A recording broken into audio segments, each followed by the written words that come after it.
सभी भाई बहनों को मेरा नमस्कार। मेरा नाम है रमेश चंद और जैसा कि आप मुझे जानते हैं कि मैं करीब 1 साल से रॉ वेगन डाइट की प्रैक्टिस कर रहा हूं और बीच बीच में आपसे अपने अनुभव शेयर करता रहता हूं, जिससे आपको भी मोटिवेशन मिले, प्रेरणा मिले और आप भी रॉ फूड की जर्नी में आगे बढ़ सकें। तो आज हम बात करेंगे कुक फूड की क्रेविंग्स के बारे में। तो अब आते हैं कुछ ऐसे उपायों पर जो हम और ज़्यादा हम क्या कर सकते हैं कि हमको क्रेविंग्स परेशान ना करें। हमारे जीवन में कोई भी आदत विकसित होने में कम से कम काफ़ी दिनों का समय लगता है। सबकॉन्शियस माइंड उसे स्वीकार करने लगे, इसके लिए एक छोटा पीरियड होता है 21 दिन का, ऐसा कहा जाता है। अगर 21 दिन तक हम रेगुलर आदत डाल लेते हैं नाश्ते में सिर्फ फ्रूट या सैलेड्स या रॉ फूड लेने की, तो धीरे धीरे 21 दिन के बाद ये आदत हमको आसान पड़ जाती है। 21 दिन तक आपको थोड़ी सी मेहनत पड़ती है, उसके बाद ये नेचुरल हो जाता है। अगर जीवन भर के लिए इस चीज़ को आपको अपने जीवन में ढालना है, पक्का करना है, तो कहा जाता है एक नेक्स्ट पीरियड जो है ये 3 महीने का होता है।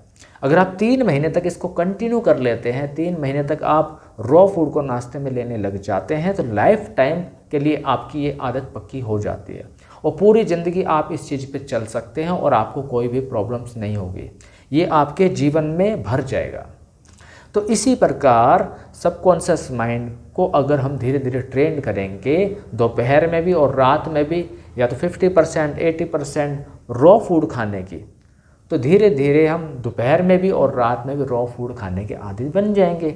सीधा सा नियम है, जैसे गणित में 2 गुणा 2 4 होते हैं, उसी प्रकार से यहाँ पे भी वो गणित का नियम कायम करता है। जितना हम रॉ फूड की आदत इसमें डालते जाएंगे वही हमारे जीवन में आता चला जाएगा। दूसरी बात, हमें कोई भी कार्य अगर करना है, किसी भी बात में अगर हमको सफलता पानी है, किसी भी कार्य में हमको सफलता पानी है, सक्सेस पानी है, तो उसमें एक दृढ़ संकल्प करना होता है। तब ही हम किसी चीज़ पे, किसी मुकाम पे पहुंच पाते हैं। तो इसी तरह आपको रॉ फूड की जर्नी में भी आपको दृढ़ संकल्प करना होगा कि मुझे इस प्रकार इतना इतना रॉ फूड खाना ही है, फिर चाहे जो कुछ भी हो जाए। जब ऐसे दृढ़ संकल्प की बात होती है तो हम धीरे धीरे इसमें सक्सेस होने लगते हैं। जिन भी लोगों ने किसी भी कार्य में सफलता पाई है, उन्होंने कभी ना कभी दृढ़ संकल्प किया होता है। उन्होंने ये ठान लिया होता है कि इस कार्य को हमें करना ही है, फिर चाहे मौत भी क्यों ना आ जाए। जो भी दुनिया में सफल हुए हैं, जिन्होंने सक्सेस पाई है, जिन्होंने अपने गोल को अचीव किया है, उन्होंने ज़रूर ये दृढ़ संकल्प का सहयोग लिया ही है। फिर चाहे उनके सामने मौत ही क्यों ना आ जाए, कोई बाधा ही क्यों ना खड़ी हो जाए, फिर भी वो अडिग रहते हैं अपने संकल्प में, तो ही वो उस बाधा को पार कर पाते हैं। तो आपके सामने जो ये क्रेविंग्स की बाधा आती है वो इसलिए आती है कि आपने दृढ़ संकल्प नहीं किया है। अगर आप दृढ़ संकल्प भी होंगे तो आपके सामने क्रेविंग आपको इतना मजबूर नहीं कर पाएंगे कि रॉ फूड को छोड़कर आपको कुक फूड के लिए खींचकर ले जाए। दृढ़ संकल्प वाले लोग दुनिया को जीत लेते हैं। सिकंदर जैसे एक आम गरीब व्यक्ति पूरी दुनिया पर विजय प्राप्त कर लेता है, तो क्या आप अच्छे संकल्प करके क्या कुक फूड से रॉ फूड की तरफ परिवर्तित नहीं हो सकते हैं? तो मेरा मानना यही है, जब भी हमें क्रेविंग्स परेशान करे तो कहीं ना कहीं हमने दृढ़ संकल्प नहीं लिया है रॉ फूड के लिए। तो अगर आपको इस जर्नी में आगे बढ़ना है तो आपको अपने प्रति ईमानदार रहना पड़ेगा, संकल्प करना पड़ेगा कि मुझे ऐसे ही चलना है, इतना इतना रॉ फूड इस समय खाना ही है। चाहे फिर भूखा रहना पड़े या कम खाना पड़े, चलेगा, लेकिन मुझे इस प्रकार इस जर्नी में ऐसे चलना ही है। तो ही व्यक्ति सक्सेस हो पाता है। हर सफलता त्याग मांगती है, तितिक्षा मांगती है, तपस्या मांगती है, तब ही कोई सफल हो पाता है। किसी सफल व्यक्ति को हम देखकर बड़े अचंभित हो जाते हैं कि वह कितना भाग्यशाली है, लेकिन हम ये भूल जाते हैं उसने कितना दृढ़ संकल्प इसके लिए किया है, कितनी तितिक्षा, तपस्या और मेहनत इसके पीछे की है। तो वही हमें करना होगा। कोई भी छोटी सफलता के लिए बड़ी मेहनत करनी ही पड़ती है, बड़ी तपस्या करनी पड़ती है, बड़ा त्याग करना पड़ता है, तब ही व्यक्ति को छोटी सफलता भी मिलती है और बड़ी सफलता भी मिलती है। यही एक रेसिपी है सक्सेस की। तीसरी बात कि जब भी लोग रॉ फूड की जर्नी में आगे बढ़ना चाहते हैं तो सीधा वो रॉ फूड को खाना चालू कर देते हैं, तो हमारे ऑर्गन्स उसको जल्दी से एक्सेप्ट नहीं कर पाते हैं। तो इसके लिए रॉ फूड की जर्नी में एक विधि का उपयोग किया जाता है, उसका आप भी उपयोग कर सकते हैं क्रेविंग्स को मिटाने के लिए। तो वो है उपवास। अगर कोई व्यक्ति लंबे समय तक उपवास कर सकता है, ऐसा देखा गया है कि कई लोग 40 दिन का जूस उपवास करते हैं, उसमें 40 दिन तक वो सिर्फ जूस ही लेते हैं। ये देखा गया है 40 दिन अगर वो सिर्फ जूस पर रह जाते हैं तो 40 दिन के अंदर उनकी सारी ब्लड की जो क्वालिटी है वो चेंज हो जाती है और उनको क्रेविंग्स पूरी तरह गायब हो जाती हैं। तो ऐसा देखा गया है जिन ही भी लोगों ने जूस उपवास किया है 40 दिन तक, 40 दिन के अंदर उनके सारे टॉक्सिन्स निकल जाते हैं और उनकी क्रेविंग्स बिल्कुल ऑलमोस्ट गायब हो जाती है। तो जिनमें दृढ़ संकल्प है और जूस के ऊपर उपवास कर सकते हैं वो इसका सहारा ले सकते हैं। भले ही 40 दिन हम ना करना चाहें तो भले ही हम 15 दिन करें, 20 दिन करें, 1 महीना करें, और जिसकी क्षमता है वो 40 दिन भी कर सकता है। तो क्रेविंग्स को मिटाने के लिए आप जूस फास्ट का भी सहारा ले सकते हैं। नेक्स्ट बात जो निकल के आती है, जो मेरे अनुभव में मैंने अपनी लाइफ में फील किया है, वो ये है कि हल्का सा खट्टा जूस जैसे कि नींबू या आंवले का जूस, बड़ी छोटी सी मात्रा अगर खाली पेट ली जाए तो हमारे जो गट्स हैं, ये इंटेस्टाइन है या लीवर्स है, जो भी है, उसमें जो चिपकी हुई चीज़ें होती हैं उनकी सफाई में मदद मिलती है खट्टे जूस से। तो अगर कहीं ना कहीं हम छोटी सी एक मात्रा का खट्टे जूस या विटामिन सी का अगर हम यूज करें तो जल्दी से जल्दी हमारा ये सिस्टम है वो क्लीन हो जाता है। तो जितना जल्दी ये हमारा सिस्टम क्लीन होता है उतनी जल्दी तो ये जो हमारा अट्रैक्शन है कुक फूड के तरफ वो कम हो जाता है, उसकी क्रेविंग में कमी आ जाती है। तो मेरा ये पर्सनल अनुभव है कि ये काफ़ी मदद करता है, इसकी भी आप हेल्प ले सकते हैं। जिनको नींबू या खट्टा सूट नहीं होता है, आंवला सूट नहीं होता है या नींबू सूट नहीं होता है, हफ्ते में 2 बार ही यूज करें या 3 बार यूज करें, लेकिन थोड़ी थोड़ी मात्रा हमें इसकी यूज करते रहना चाहिए। नेक्स्ट बात जो आती है, अगर आप रॉ फूड में आगे बढ़ना चाहते हैं तो कई लोग ऐसे होते हैं जिनको कभी मीठे का मन करता है, कभी नमकीन तीखे का मन करता है, तो वो अपने पास ऑप्शन हमेशा रेडी रखें। हर चीज़ का ऑप्शन आपके पास रॉ फूड में होना चाहिए। शुरुआत में इसकी ज़रूरत है। मैंने भी जब रॉ फूड स्टार्ट किया था तो जब मेरे को तीखे का मन होता था तो मैं जैसे अंकुरित है और सैलेड्स है उसमें हरी मिर्च, हल्का सा चाट मसाला, नींबू, ऐसे चटपटा उसको बनाकर खाता था। तो इससे क्या हुआ, मेरी क्रेविंग्स में एक कमी आ जाती थी, मतलब उसकी पूर्ति हो जाती थी। तो इसका आप मदद ले सकते हैं। कभी किसी का मीठा खाने का मन होता है, आदत होती है मीठा खाने की, तो चीनी या ऐसी चीज़ों की तरफ हम कृत्रिम चीज़ों की तरफ ना जाएं, उसकी जगह हम खजूर अपने पास रखें, किशमिश अपने पास रखें, जब भी मन हो उनको खाएं। अगर ये चीज़ें भी अवेलेबल ना हो तो अपने पास गुड़ रखें, जब भी आपका मीठे का मन है थोड़ा सा गुड़ आप खा लें। तो शुरुआत में आप इन चीज़ों की मदद लेकर भी मेरी तरह आगे बढ़ सकते हैं। तो धीरे धीरे जैसे जैसे आपकी क्रेविंग्स कम होती जाएंगी तो इन चीज़ों की मदद की आपको ज़रूरत नहीं पड़ेगी। नेक्स्ट जो बात आती है वो ये आती है, कई बार हम बहुत ज़्यादा समय दे देते हैं इसको सोचने में कि हम अब क्या खाएं क्या ना खाएं।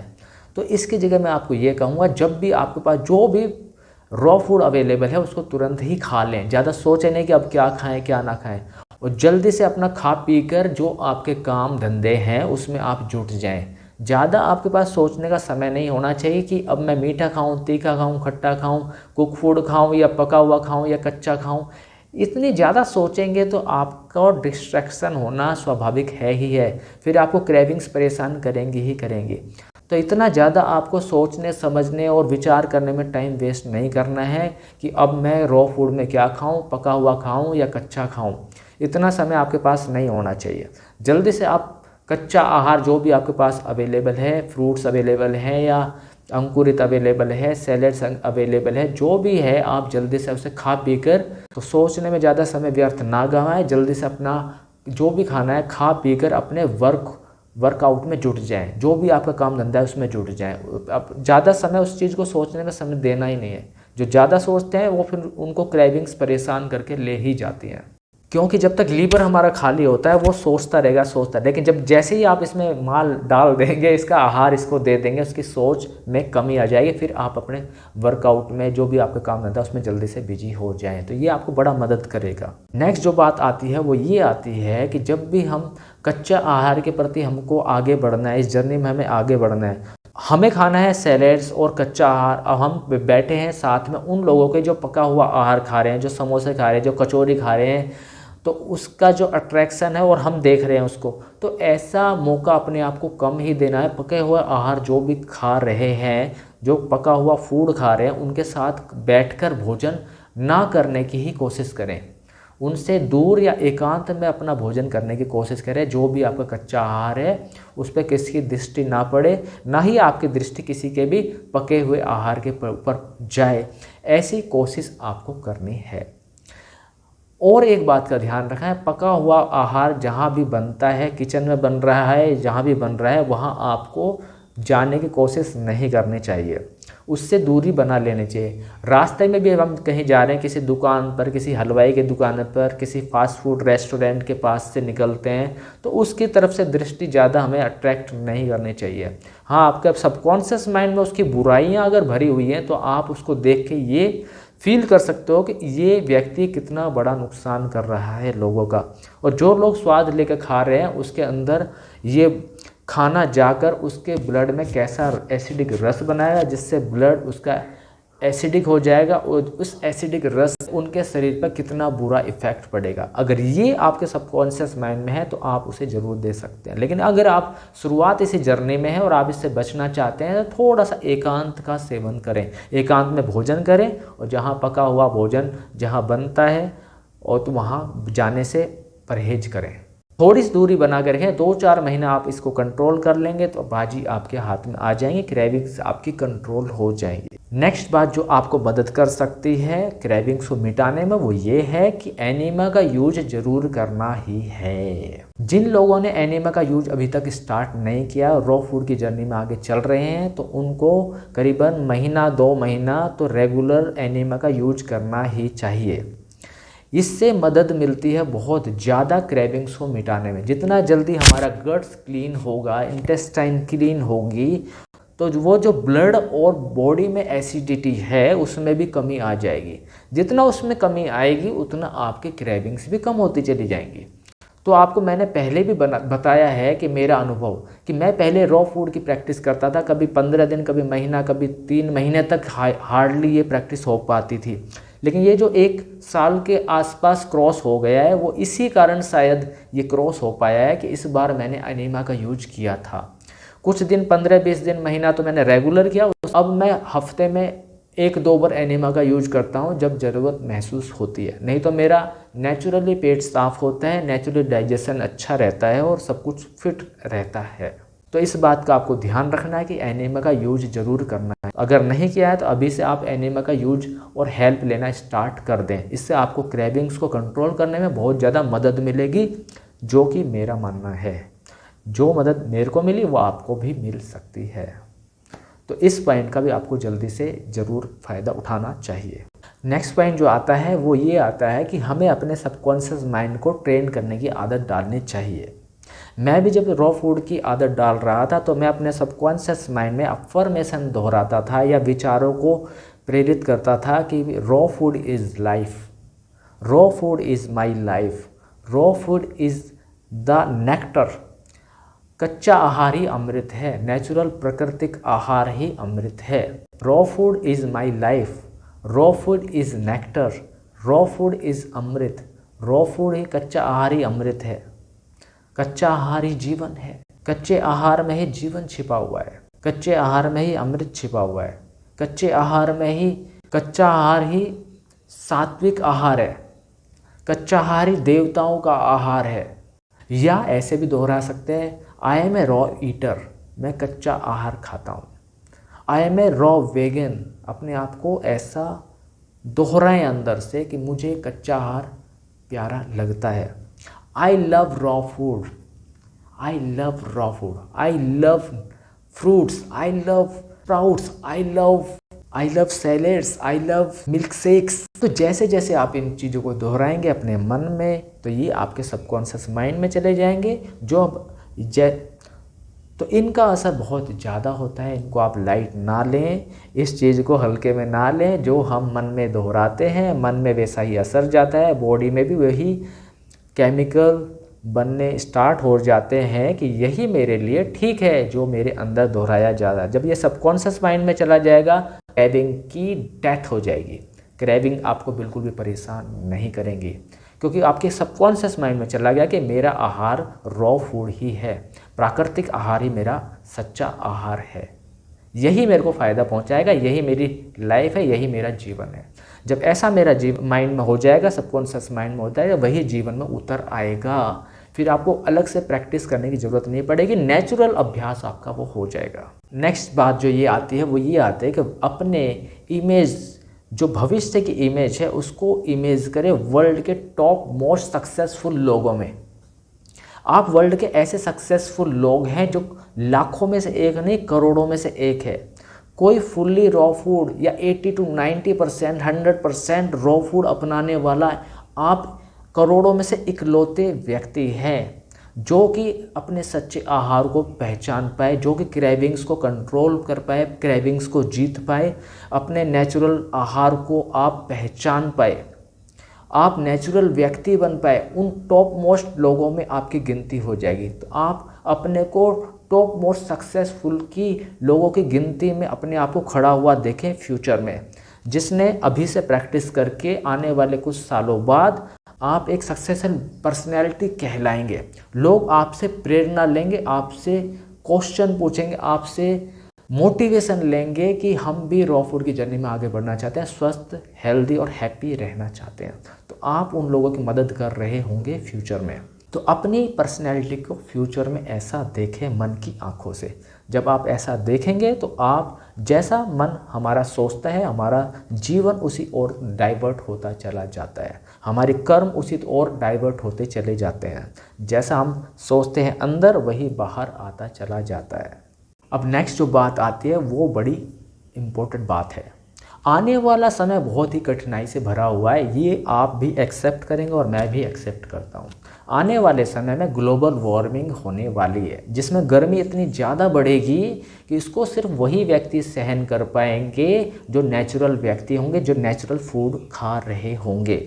आने वाले ग्लोबल वार्मिंग की वजह से हो सकता है बहुत ज़्यादा बाढ़ आए, सूखा पड़े, ग्रेन्स पैदा ही ना हो, ओनली सिर्फ पत्तियां खानी पड़े हमें को, या फ्रूट्स खाने पड़े, या हल्के फुल्के छोटे मोटे सैलेड्स हमको मिलें और खाने के लिए बहुत ही ज़्यादा कमी हो जाए।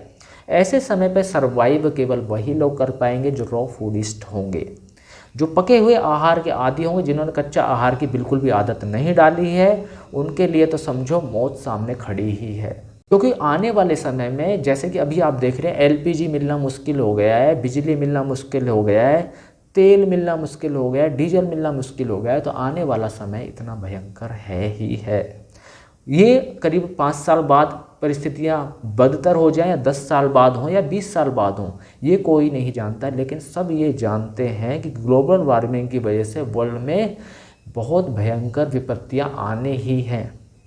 तो ऐसे समय पर सामना वही लोग कर पाएंगे जो मेरा मानना है कि जो फुली रॉ फूडिस्ट होंगे, या मोस्टली हाईली रॉ फूडिस्ट होंगे, जो 80 to 90 to 100 के करीब पहुँचे होंगे, वही लोग इस समय में सर्वाइव कर पाएंगे। उनके ऑर्गन्स छोटे होंगे, थोड़े आहार में भी उनको तृप्ति मिलेगी, उनका जीवन यापन आराम से हो पाएगा। लेकिन जो लोग कुक फूड के बहुत ही आदी होंगे, उनके लिए मानो कि मौत ही सामने खड़ी होगी। ऐसे लोगों का जीना और सर्वाइव करना बहुत ही मुश्किल होगा। उनको बड़ी बड़ी बीमारियां घेर लेंगी, कमजोरी घेर लेंगे, कितनी परेशानी होगी कोई नहीं जानता है ये। लेकिन ऐसा अनुमान लगाया जा सकता है कि निकट भविष्य में ऐसी परेशानियां आ सकती हैं। तो क्यों ना हम अपने आप को ऐसा डाइवर्ट कर लें उस नेचुरल व्यक्ति में जो इन चीज़ों के लिए, जिसका अभ्यास पहले से ही परिपक्व रहेगा। जो व्यक्ति प्राकृतिक जीवन शैली जी रहा है, प्रकृति उसको कभी ज़्यादा दुख नहीं दे पाती है। लेकिन जो अप्राकृतिक जीवन चल रहा है, अप्राकृतिक आहार खा रहा है, उसको प्रकृति, जो प्रकृति है, सूर्य की ताप है, अग्नि है, जल है, वायु है, आकाश है, ये उसको ही ज़्यादा कष्ट देंगे जो अननेचुरल तरीके से चल रहा है या अननेचुरल फूड खा रहा है। तो मेरी बात का अभी हो सकता है आप मजाक में लें या इस चीज़ को बहुत हल्के में लें, लेकिन आने वाला भविष्य तय करेगा। उस हो सकता है उस समय आपको ये मेरी बात याद आ जाए कि उस समय ये पॉइंट हमको किसी ने बताया था कि फ्यूचर ऐसा हो सकता है। तो आने वाले समय में फूड क्राइसिस होना कंफर्म है ही है। तो आज की वीडियो से निष्कर्ष यही निकलता है, और कोई आपके पास ऑप्शन नहीं बचा है सिवाय रॉ फूड जर्नी में आगे बढ़ने के। आपको रॉ फूड की जर्नी में आगे बढ़ना ही पड़ेगा। चाहे आप 50% पे आ जाएं, फिर धीरे धीरे इसे बढ़ाते जाएं, 60 हो, फिर 70 हो, फिर 80 हो, फिर 90 हो। 70 से 80 के बीच में भी अगर आप रहते हैं तो भी मैं आपके प्रति सेटिस्फाइड हूँ, तो भी मैं आपको अलाउ करूँगा कि इतने पे आप चल सकते हैं। और अगर आप इस जर्नी में इतना आगे बढ़ जाते हैं, 80 to 90% तक अगर आप रॉ फूड यूज करने लग जाते हैं, आप ऐसे व्यक्ति बन जाते हैं जो अपने आप में श्रेष्ठ है, नेचुरल व्यक्ति है, प्राकृतिक व्यक्ति है, तो मैं ऐसे सफल व्यक्ति को विकसित करने में अपना योगदान देने के लिए या मोटिवेशन देने के लिए या मदद देने के लिए अपने आप को बहुत ही भाग्यशाली और सफल व्यक्ति मानूंगा। तो आशा है आप इन चीज़ों का ध्यान में रखेंगे, इन चीज़ों की आप प्रैक्टिस करेंगे, इस वीडियो को बार बार देखेंगे, इन पॉइंट्स को बार बार चिंतन में लाएंगे, और इनके अभ्यास से, प्रैक्टिस से, सुनने से, समझने से आप रॉ फूड की जर्नी में धीरे धीरे आगे बढ़ते जाएंगी। आपकी क्रेविंग्स धीरे धीरे गायब होती चली जाएंगी और आप एक नेचुरल व्यक्ति बन जाएंगे, जिसके लिए नेचुरल फूड खाना बहुत ही आसान है। जैसे कुक फूड उनके लिए प्रति बहुत आसान है खाना और उनको इसमें तृप्ति मिलती है, स्वाद आता है, आनंद आता है, वैसे ही आपको उनसे भी ज़्यादा आनंद आएगा, तृप्ति आएगी और बहुत ही अच्छी संतुष्टि रहेगी, खुशी मिलेगी आपको रॉ फूड के जरिए। तो ऐसा ही आपका रॉ फूड से आपका जीवन सफलतापूर्वक, खुशीपूर्वक, समृद्धिपूर्वक आपके बढ़ता जाए, ऐसी आशा मैं करता हूँ। तो आज की वीडियो आपको कैसी लगी कमेंट्स में ज़रूर बताएं, लाइक भी करें और अपनी रॉ फूड की जर्नी को धीरे धीरे आगे बढ़ाते जाएं। तो आज सिर्फ इतना ही, फिर से हम रॉ फूड की जर्नी को आगे बढ़ाने के लिए आपसे मिलते रहेंगे। तब तक के लिए नमस्कार।